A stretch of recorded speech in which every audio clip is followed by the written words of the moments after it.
Welcome, Growth RX community. I'm really excited to introduce to you today Raj Suppiah, international sports physiotherapist, founder of Foundation Physiotherapy and Wellness, and successful business owner who runs 3 clinics in downtown Toronto. Welcome all the way from Canada. Hey, how's it going, Jade? Thanks for having me. No problems. Look, I mean, we've had some great discussions over the last couple of weeks, but I think one of the things and one of the areas that you're leading the way in is, I guess, the business model side of things. But before we delve a little bit into that, because you've got some great concepts and ideas that I want to go over with you, I want to introduce you and let you tell us a little bit more about yourself. So 3 quick, hard-hitting questions to start. Let's do it. Ready? I'm all set. Let's go. Okay. Pineapple on pizza. Yep. My favorite, pineapple pizza, Hawaiian. Let's go. Okay. And tell me, if you could have a superpower, what would it be? Oh, if I could have a superpower, what would it be? It would be invisibility. Okay, good one. Creepy, but Yep. good. And I did. Get your mind out of the gutter.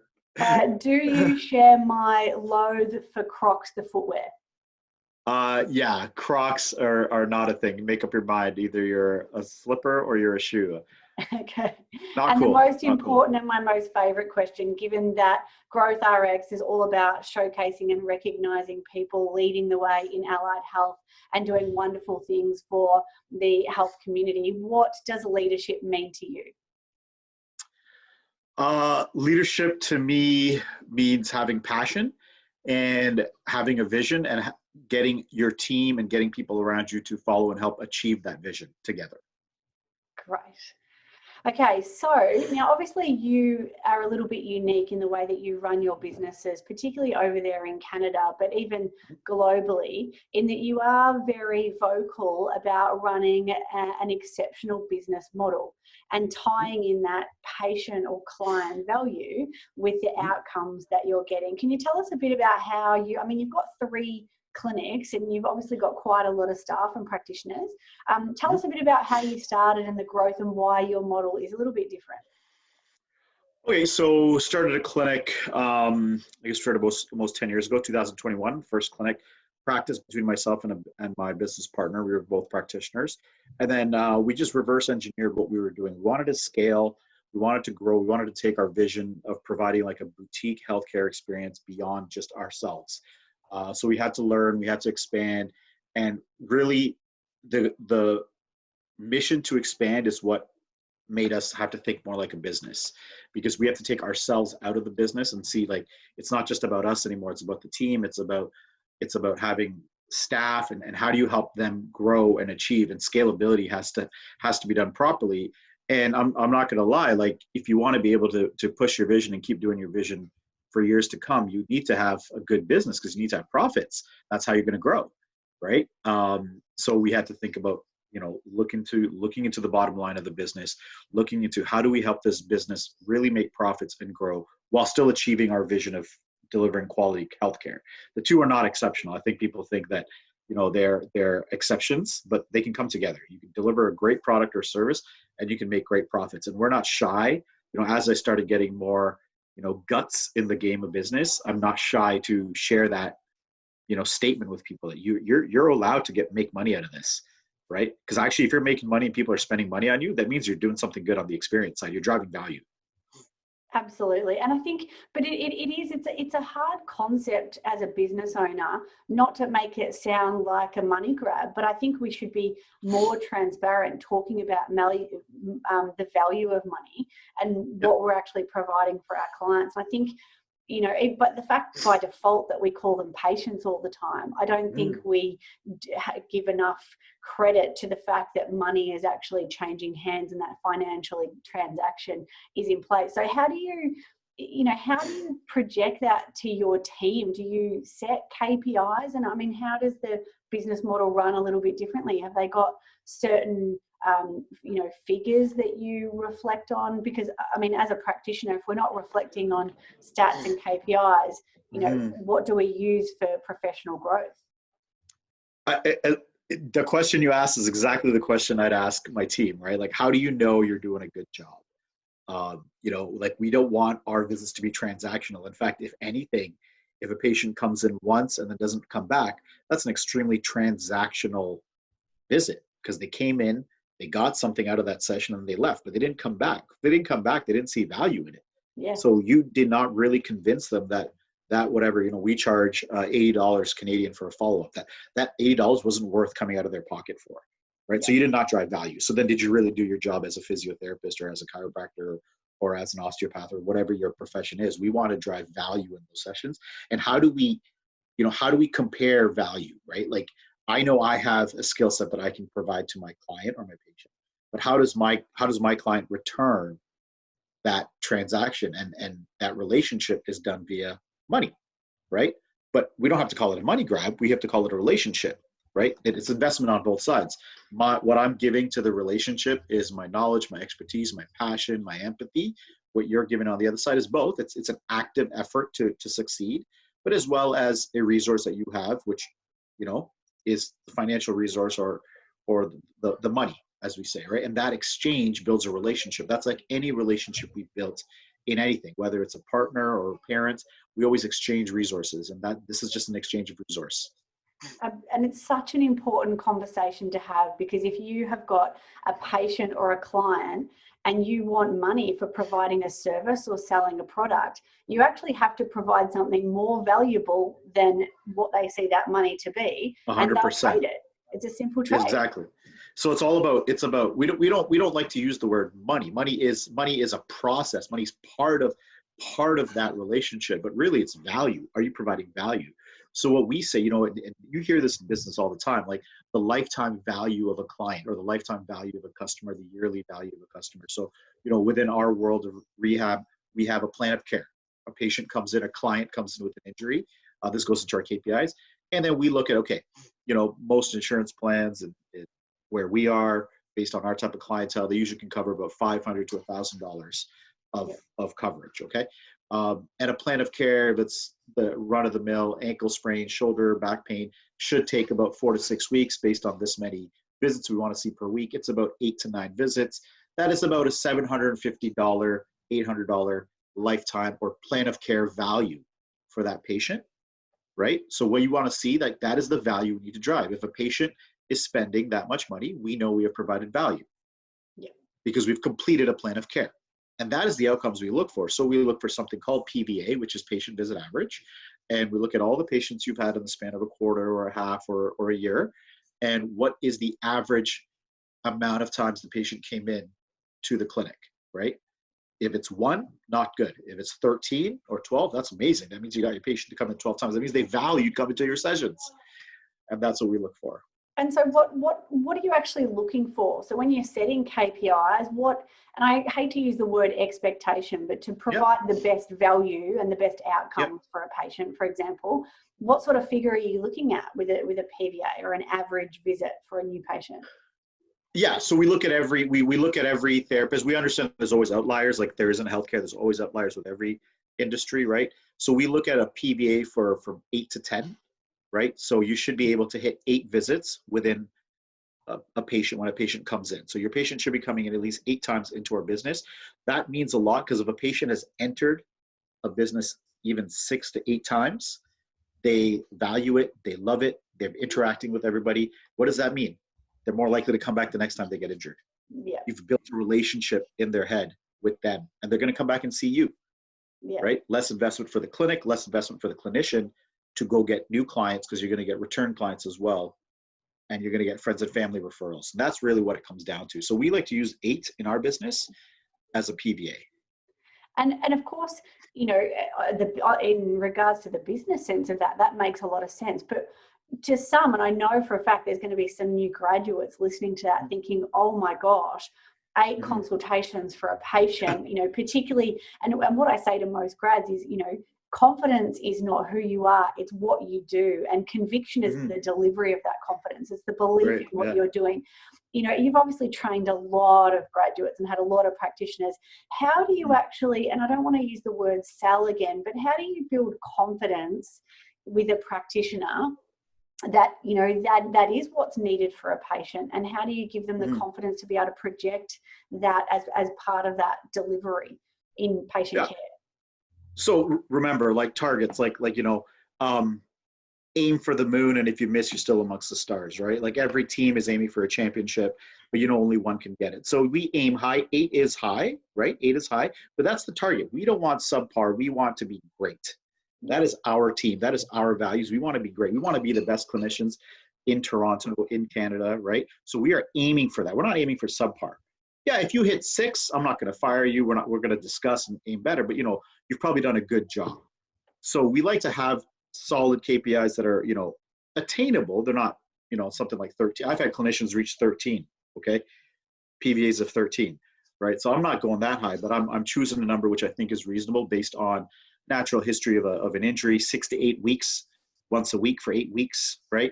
This is a PVA over a quarter, right? So if I look at a sample of 100 patients, your patient, you know, the average of those patients should have been 8 visits. So they should have come at least once a week over 8 weeks. That's a normal plan of care, because we're not also just doing short-term rehab here, short-term pain relief. We're giving long-term plans of care. So this is everything that a physiotherapist in our world, our bread and butter, is about. It's not just manipulate, adjust, and go. You feel good, pain relief. They can do that at home. Yeah. It's really, you came in for something today that you want to achieve. What are your goals? What are your outcomes? I'm not just going to take the pain away. I'm going to make you better. Yeah. Right. And if we can achieve that buy-in, then we'll see the visits come in. And that's what I tell my clinicians. It's like, do you want to just be the guy or the girl that fixes the back pain? Or do you want to be the guy or the girl that makes an impact on this person's life?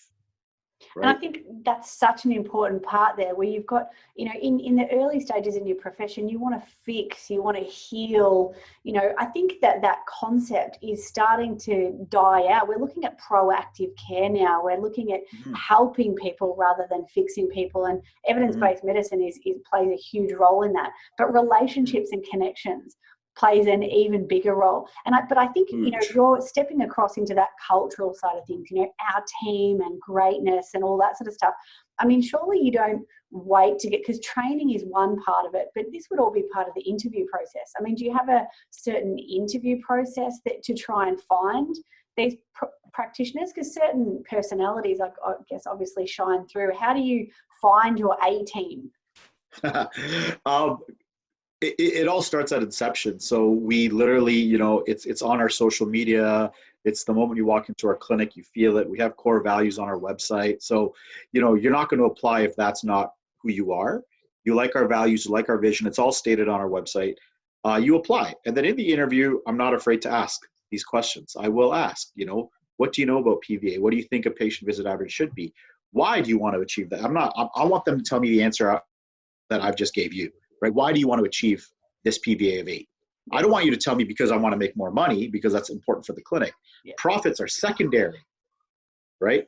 It's because you want to tell me I want to achieve a full plan of care. And then when you do that, you're going to achieve profit. Profits come in the long term. People believe in you, and then you'll start to make that money. It's not, it's your transactional, people will see through it. You're not going to last a long time, right? Because when something like COVID happens, people will see through it and they'll go to the next person. But you know, when something like COVID happens and we want to bounce back after our doors are closed for 2 months, we want people to have believed in us, people to have valued us, and they'll come back to us.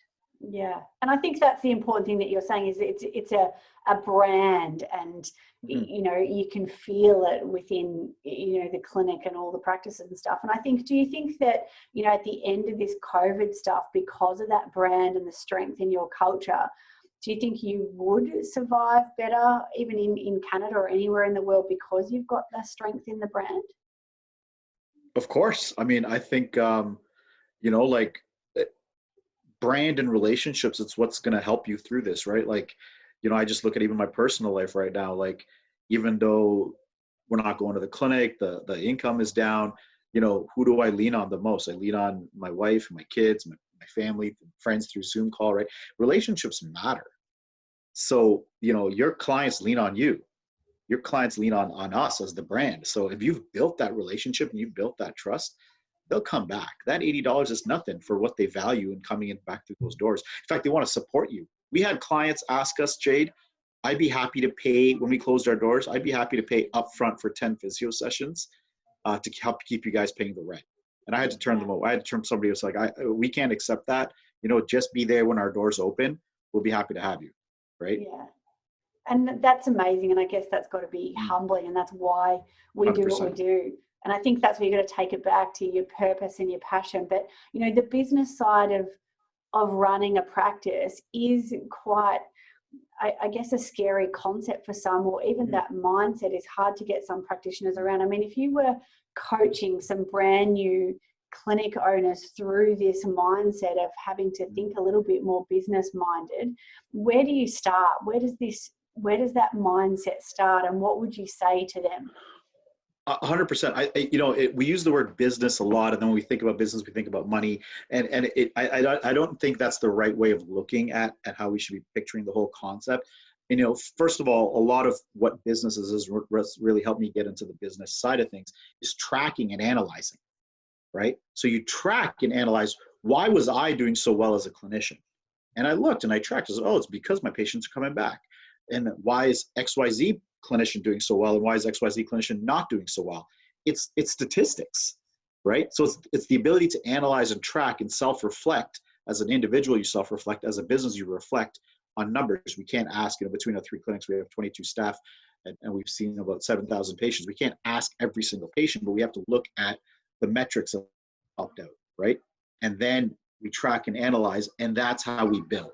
So I think a lot of it is, don't be scared of the word business. Just analyze what you're doing, right? Be procedural about it. Every quarter, every half, how much, how many clients did I treat? How many clients this? Blah, blah.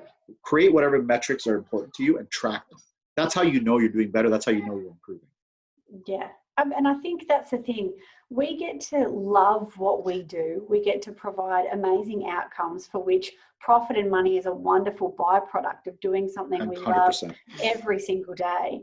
But it also needs to be sustainable, and sustainable financially, but also the energy that we invest into it. What we do, forming connections, building relationships, and mentally caring about people, the compassion that we offer and the empathy of putting ourselves in other people's shoes who are suffering. I think the burnout epidemic side of things in the health industry is certainly not about intensive labor anymore. It's about the mental load that we carry. And I think that the being able to do, meaningful things and being able to have the financial freedom that comes from that, I mean, that's the magic pill to life, isn't it? That's not just in healthcare. That's in anything. Yeah, of course. I mean, we see it. I guess it's a common problem anywhere. Like, we see it here too. Like, we always say, like, physiotherapy, at least in Canada, has a 99% recruitment rate. So in the sense that everybody who graduates gets a job. But then we look at it like 7 years down the line, not everybody who graduated still is working in the field. Because a lot of people have decided that there are either other avenues or other parts of their life are more valuable than physio, and maybe they themselves didn't see the value. Right. So I guess part of our role as well as business owners is not just obviously to deliver a great experience to our clients and patients. It's deliver a great experience for our employees, because the last thing I would want myself is to see a physiotherapist that I have trained or that I've mentored 2-3 years later, we get burnt out. Right. Because I want them to see that the passion is what's going to keep you alive. And it doesn't matter, like you said, the profits and the success financially is a byproduct. But if you go into work every day with that mission to change lives, right, you're going to be so happy, and that's going to help you longevity. We always talk about longevity. You might not make that money in those first 5 years. You might make, a comfortable income, but it's going to keep you for the 25, 30 years making that impact. Yeah. Right. And it's not going to seem as treacherous and as just weighted down like a job. It's something you go to work. It's a mission you go to solve every day. And I think it does come back to that, and impact and purpose and, big words like that hold so much, virtue attached to them. But it is that is why we do what we do. And I think we're all inclined to get a bit flat and a bit jaded after a while. I call it the 2-year slump in the profession once the patient numbers it happens. It happens. Like, we all go through it, but that's why self-reflection is so important, right? Because is this something, and we try to teach that with our staff. We try to give them support for mental health. We try to, be there for them as we can if they need a time off or whatever. But you need to reflect on yourself. You need to take those breaks. You need to take those vacations. You need to recharge to go back and do what your purpose was to do. Yeah. And I think you're right. And I think this is why conversations like this about KPIs, and I've been talking about them for years now, reflection is the greatest tool we have to help ourselves as practitioners grow from 1 week to the next, 1 month to the next, 1 year. Yep. And stats don't lie. If you've seen 50 patients in a week and only 25 of them are coming back, you can't say that you've cured or fixed 50% of them. You've also lost 50%. And it's about how you frame it, really. And I think if you don't have those figures, and this is the thing where it's not the business side of it, it's the modeling of it and it's the reflective side of it, that I think that businesses and professions could actually grow more just by having some statistical reflection. And this is why I've loved having conversations with you, because it proves that this is global. This is a global thing. You're doing it all the way over there in Canada. I'm doing it here in Australia. Last week I spoke to somebody in the UK. Statistics and delivering those statistics to your team are really important. And would you say that they're the key to your growth? Like if you took stats away. Well, 100%. I mean, we're all biased. We all love to know that we did a good job. And when I go home, what do I feel good about when I go home? I feel good about the patient I helped. I tend to forget about the patient I didn't help, or when patients that you didn't help typically don't tell you they didn't help, they just don't come back.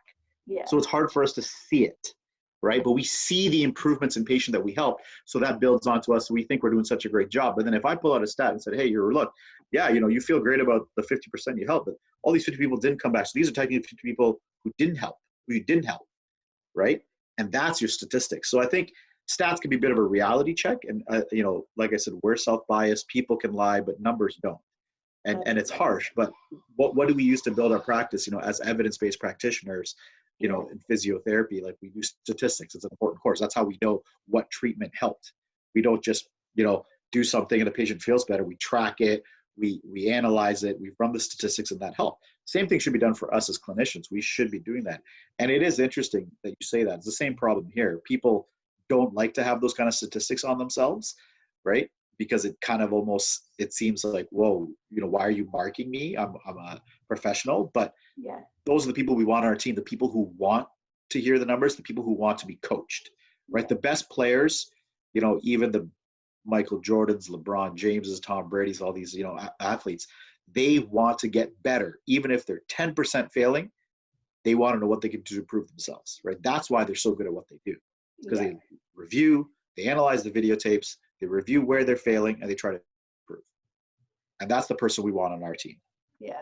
And I think that's the thing, as a new graduate, if you're nervous about KPIs and statistics, it is because they are a true reflection of ourselves and what we deliver as a practitioner, that you can't hide and you can't put your head in the sand. But also there are learning tools. You can pick up little holes in your professional weaknesses so that you can actually work on those areas. And I think that's what more business owners should be able to provide, because confirmatory bias is our security guard to the ego.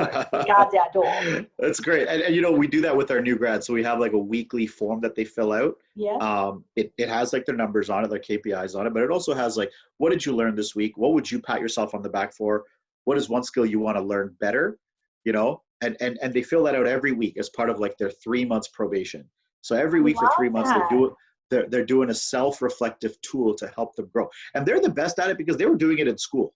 Yeah. So they come out fresh, and you want to make sure that they're doing it through their practice as well. And then it becomes something they might do personally every quarter or something like that. We don't enforce it after 3 months, but it at least helps them to, you really want to get them when they're new and young, because you really want to enculturate them with proper habits, right? And a proper ethic of self-reflection and analyzing, so that they become better practitioners as they grow.